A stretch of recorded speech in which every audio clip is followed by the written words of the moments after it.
नमस्कार दोस्तों, ocean network में आपका स्वागत।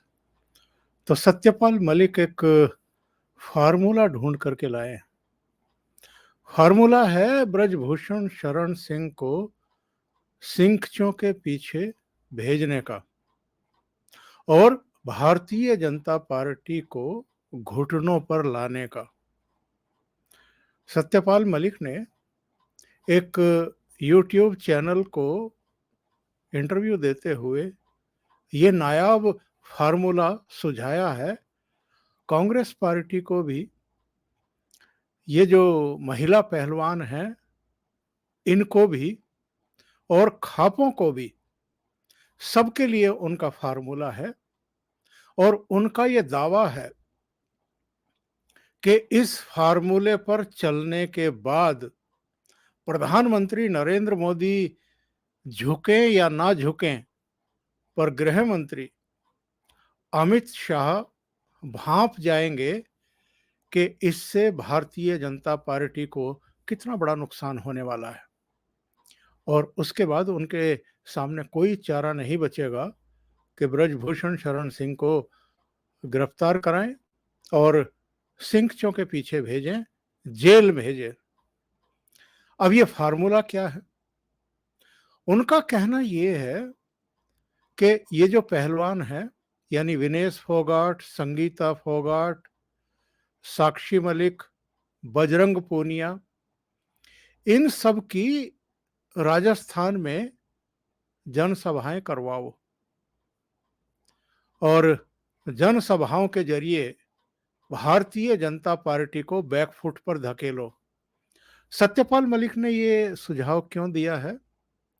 क्योंकि जल्दी ही, यानी अक्टूबर नवंबर में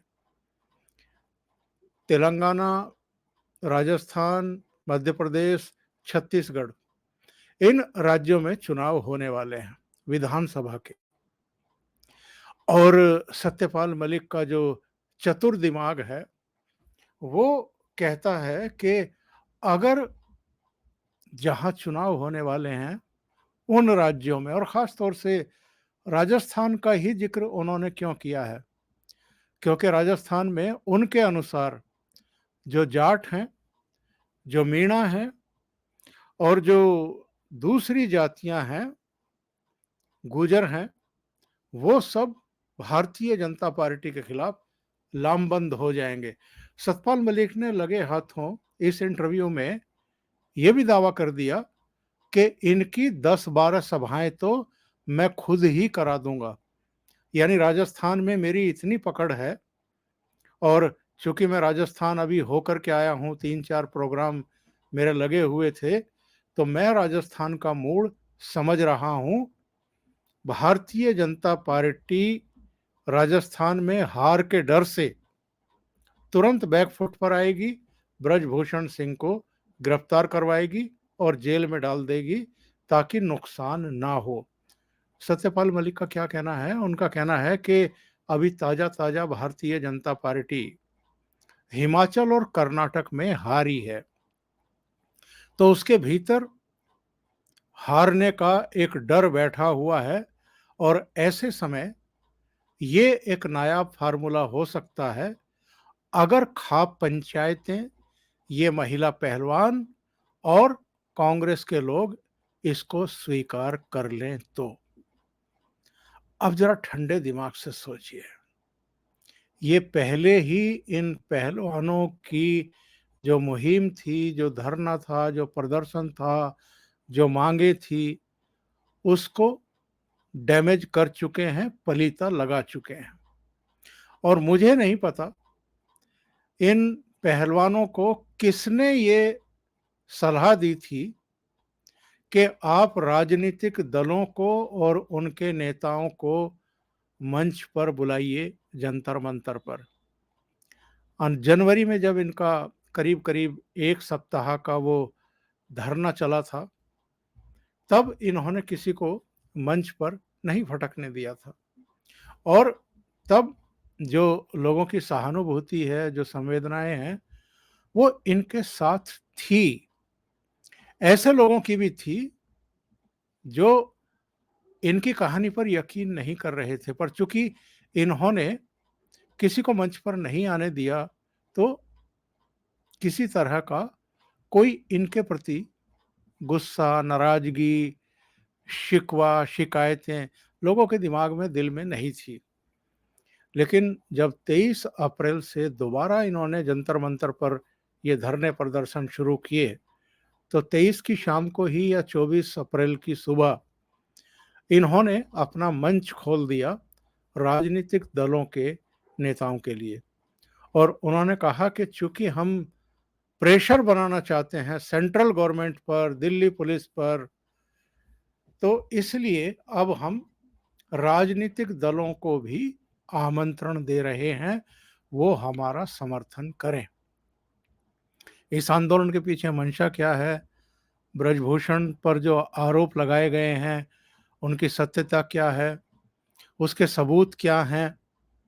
ये तो दिल्ली पुलिस देखेगी। लेकिन जिस तरीके से जंतर-मंतर पर राजनीतिक दलों के नेताओं का जमावड़ा लगना शुरू हुआ और हरियाणा से भूपेंद्र हुड्डा, दीपेंद्र हुड्डा, चौधरी बीरेंद्र सिंह, दिल्ली के मुख्यमंत्री अरविंद केजरीवाल, उनके सहयोगी आतिशी, सौरभ भारद्वाज, इसी तरीके से राकेश टिकैत, नरेश टिकैत, बहुत सारे नेताओं का जो वहाँ जमावड़ा लगना शुरू हुआ, और जिस तरह के भाषण शुरू हुए उस मंच से प्रधानमंत्री नरेंद्र मोदी के खिलाफ भी नारेबाजी हुई, मोदी तेरी कब्र खुदेगी जैसे नारे लगाए गए। तो इन लोगों ने जो लोगों की सहानुभूति थी वो खो दी, और बहुत सारे सवाल इनके ऊपर खड़े होने शुरू हुए कि ये मोदी विरोधी जमात को वहाँ इकट्ठा क्यों कर रहे हैं, उनको भाषणबाजी क्यों करने दे रहे हैं, और इस तरह के आपत्तिजनक नारे क्यों लगाने दे रहे हैं। इनकी मंशा पर सवाल खड़े हुए, गंभीर किस्म के सवाल खड़े हुए। जो कुछ 28 मई को हुआ नई संसद के लोकार्पण के दिन, वो भी इनकी जो हरकतें थी, इनका जो मूवमेंट था जंतर-मंतर से नई पार्लियामेंट की तरफ जाने का, पुलिस से टकराने का, बैरिकेडिंग तोड़ने का, उसके बाद इनको हिरासत में लिया गया, इन पर संगीन मामलों में, मुकदमों में, धाराओं में मुकदमे दर्ज किए गए। इसके बाद वो गंगा में अपने मेडल बहाने के लिए जा रहे हैं। ये सारा कुछ ये शो करता है कि ये कहीं किसी के हाथों के पपेट बने हुए हैं, कठपुतली बने हुए हैं। जैसे इनको सलाह दी जा रही है वैसे ये कर रहे हैं। और अब एक ऐसी आत्मघाती सलाह सत्यपाल मलिक ने दे दी है कि अब इन महिला पहलवान, जो महिला पहलवान बेटियां हैं, इनकी राजस्थान जहां चुनाव होने वाले हैं वहां पे जनसभा कराओ। तो रही सही कसर इससे पूरी हो जाएगी। जिन महिला पहलवानों ने ये आरोप लगाए हैं भारतीय कुश्ती महासंघ के पूर्व अध्यक्ष ब्रजभूषण शरण सिंह पर, कि उन्होंने अलग-अलग समय पर उनका यौन शोषण किया है, उनको जबरदस्ती पकड़ा है, उनकी इच्छा के विरुद्ध बुलाया है, उसके उन आरोपों की गंभीरता इन लोगों ने खुद ही खत्म कर दी है।